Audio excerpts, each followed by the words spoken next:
Did you have any input into the development of your character's voice or personality? So, well, yeah, I did have like a bit of a bit of a say. I feel like I don't feel like he was my love child per se.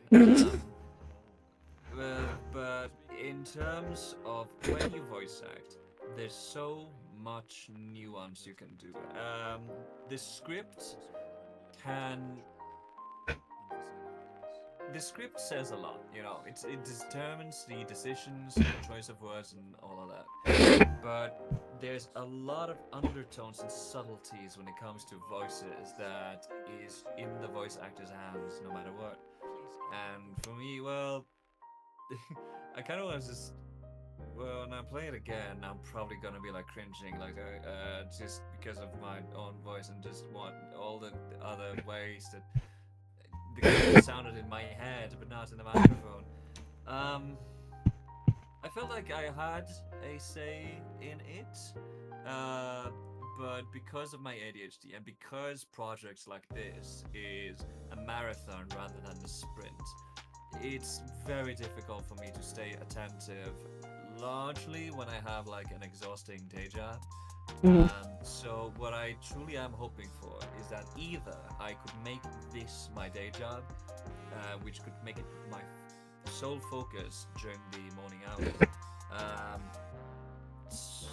or I could have a less exhausting day job that would lend me more time and energy or something to this kind of stuff.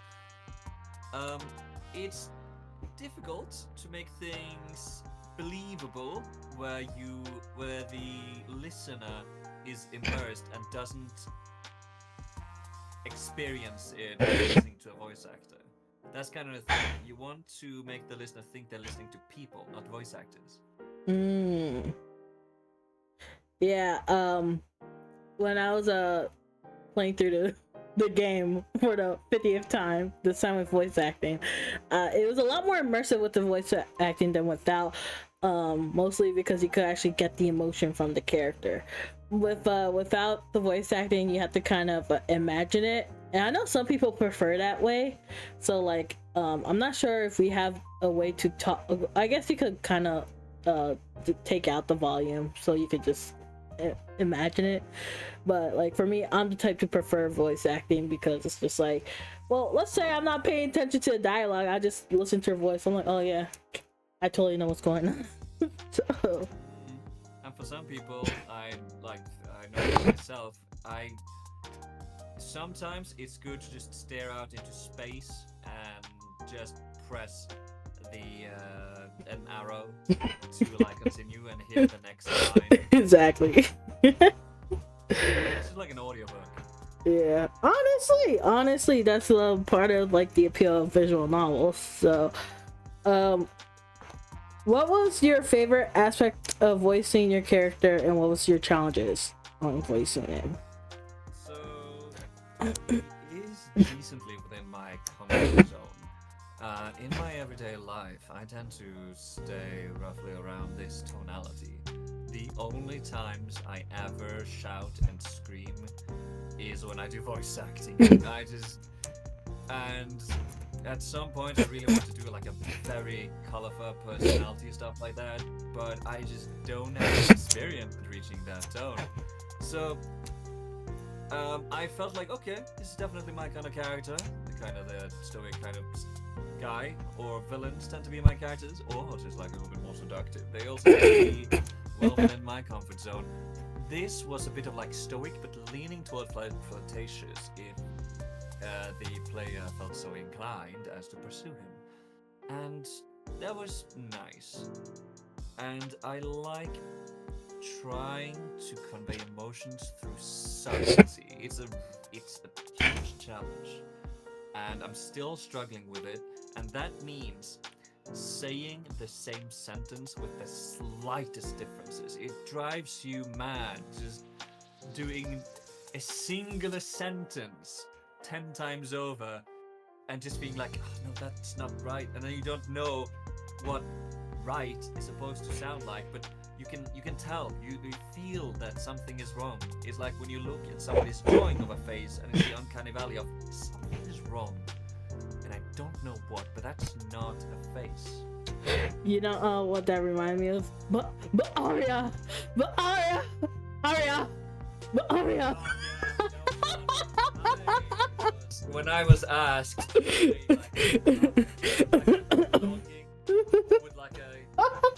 to convey the feelings of a guy that is like over his shoulder at her, he's going to go, but he doesn't want to go.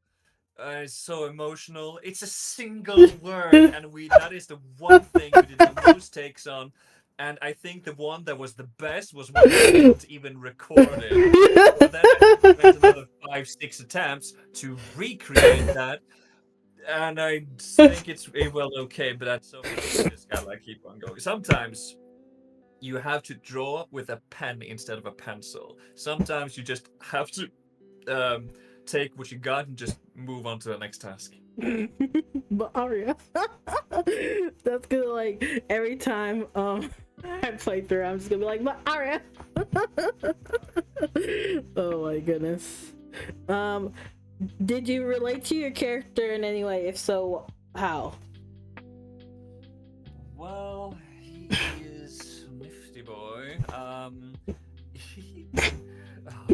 It's so. I, growing up, was a little bit like on the spectrum side, that I wasn't quite as gifted socially, and I would oftentimes relate to people over topics and things and logic instead of just playing around, you know, some social funny way. So my way of bonding with people, breaking the ice, would be to talk to somebody about something and displaying like, oh, you like this thing, let me talk to you about this thing. And that is, after all, kind of how Damien breaks the ice as well. He is struggling a bit to have meaningful, like emotionally vulnerable conversations at the very start, so it's not really a spoiler for me to say so. And I relate to that. People are terrifying, and you don't want to make a bad impression on them, so you really test the waters and see if things go well. And I feel like that kind of made him awkward in a very real way. So I'm kind of chuckling is because I'm trying to include the characters in the other game I'm making, right? And with Damien, you know how originally we were supposed to have him as a James Bond character? Yes. This may or may not be canon, so this is why I'm saying it. So I want to add a scene where he's tracking down Layla's cousin, Bambi, right? And I'm just thinking like the way he would approach her,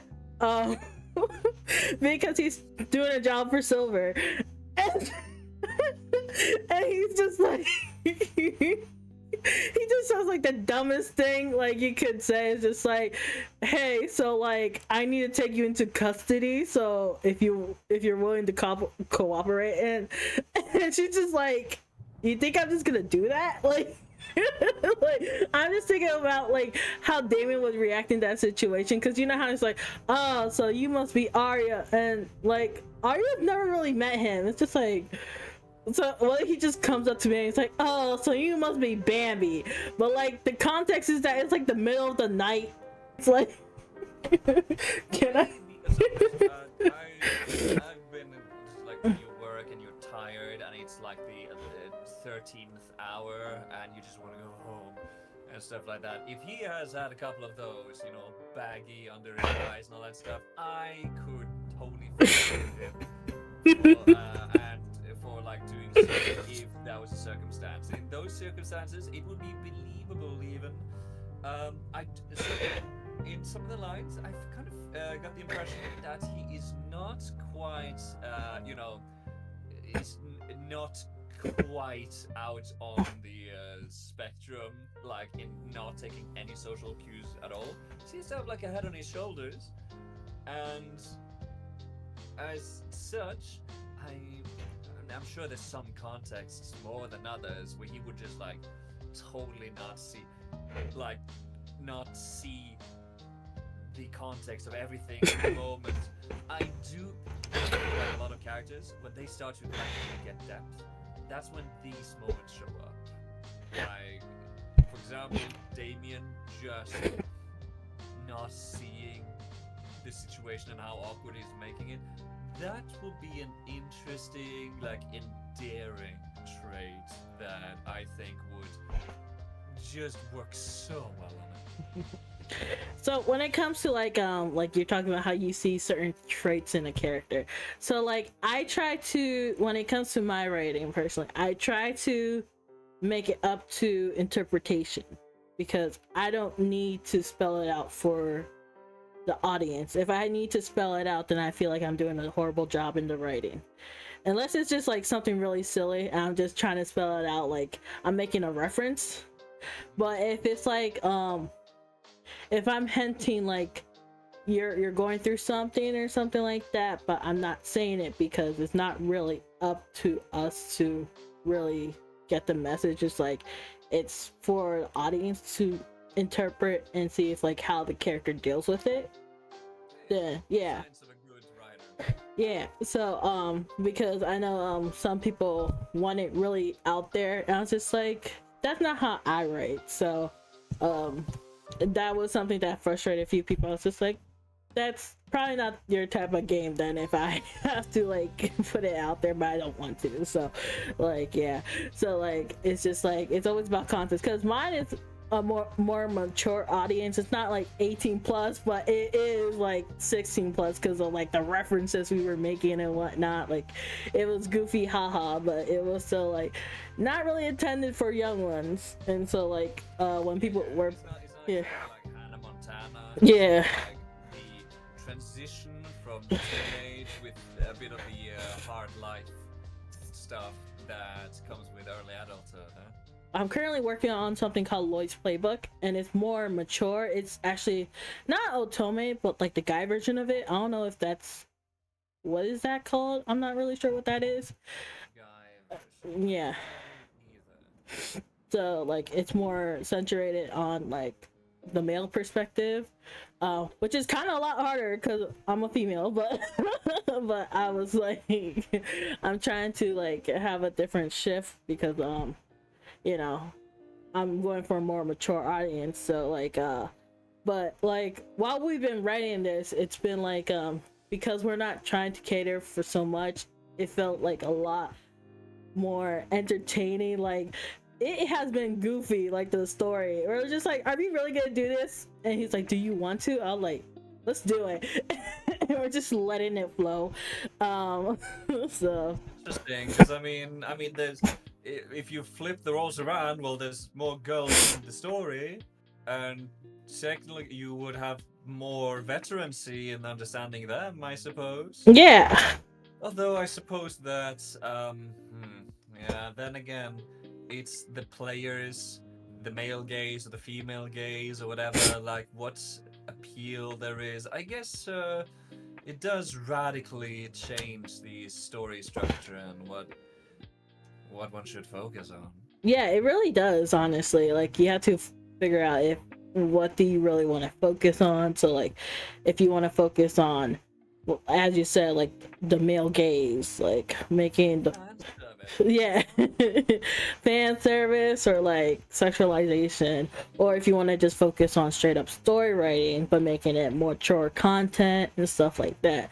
So we've been taking it as we go, and it's been quite the experience right now. So there's a lot of building up. Like we're actually being like very careful with this one because we're not rushing for a jam, but we've been liking how it's been coming out so far. I'm going to go to the Damien specific questions just in case we run out of time. So if we want to go back to voice acting, we could. So like I think we already talked about what you think. Yeah, we did, about if you like the final results of Damien, and I believe you said yes, correct? Yeah, like in general, I'm pretty happy with them. I sometimes struggle greatly with, like, you know, when I work a bit with them and then I leave for a while and then I need to go back and record more lines for him. Then I might, like in this case, feel a little bit like, okay, I kind of struggle to feel 100% like I know this character, this person. That's like a bit tricky. because it takes a lot to truly feel like you really know the character and can represent the character, which is kind of what you really need if you want to voice act them and be the character, basically. The difference between acting and voice acting is not that big, really. But I like the character, and I would have enjoyed playing around more with him. I don't feel like we got finished with exploring him. However, whatever that would be. So if we were to make like sequels and stuff, you would be interested in voicing him again? Yes, I would. Oh, And cool. I would actually be really interested in feedback, like from viewers, like hearing what was the stuff people said about them, and because that I don't know how good I did from the perspective of a consumer, like for somebody that hasn't been sitting behind the wheels and trying to crank out like the characters. Sometimes you need a viewer instead of the movie maker. Yeah. So I have one good one, but one take it as you want. One of them was like, dang, that voice is so fine, so sexy, right? And the other one was like, dang, he's old. What is he, like 40 years old? My friend's gonna laugh their ass. They're like, is he supposed to be in college? He sounds so old. Like, Thanks, guys. so that's why I was just like, oh. Happy to be here, ancient old manly man. So that's why I was just like, I'll wait until he brings that up, because I'm like,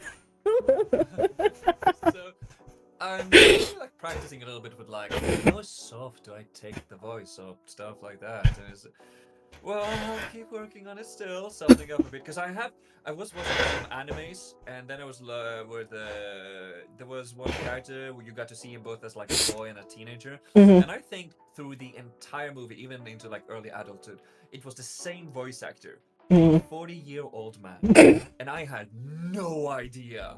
So the skill ceiling of voice acting is crazy.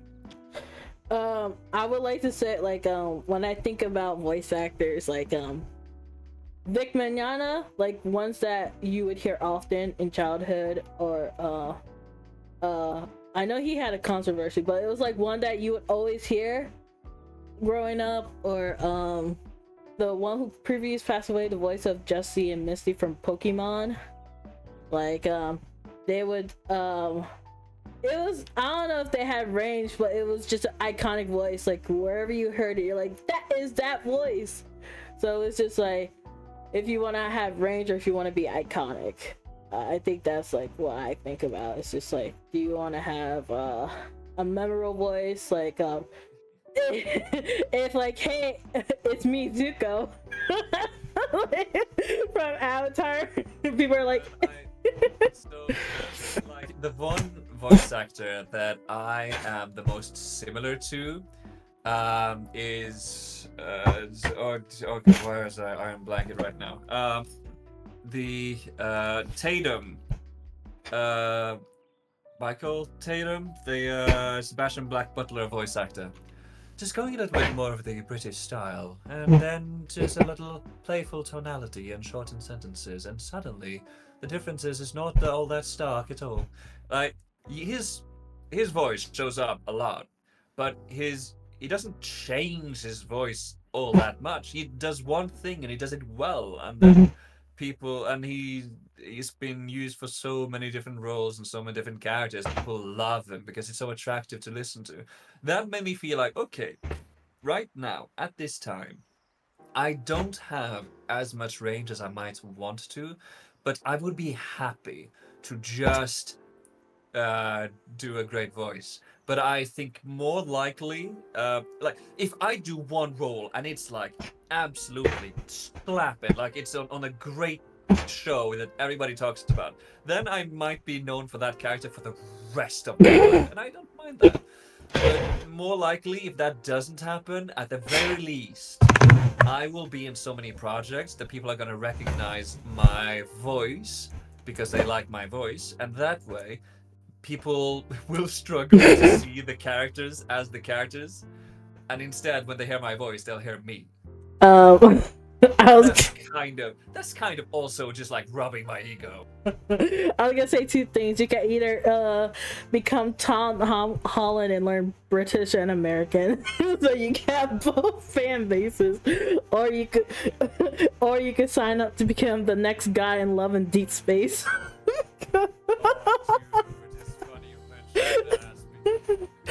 I was looking at so I got some ADHD medication, and one of the things I really want to do is just asking lots of artists who have made funny little fan comics if, hey, can I just like dub this little thing for fun's sake?